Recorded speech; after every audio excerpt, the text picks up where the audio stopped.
Hey everyone, Technoman here with a video for you guys. In today's video, I'm going to show you how to turn off or disable a VPN on your iPhone. So let's get started.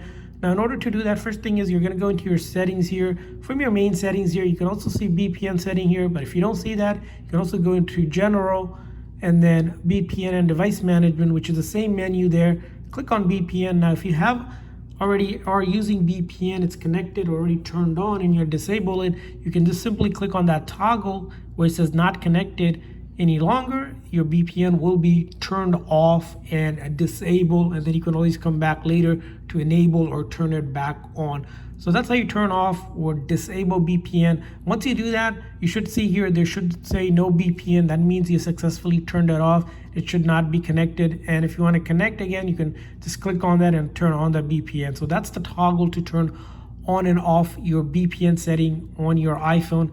And I hope this video is helpful. If so, please consider a like and subscribe button for more tips and tricks for your iPhone and other iOS devices. We'll see you guys next time.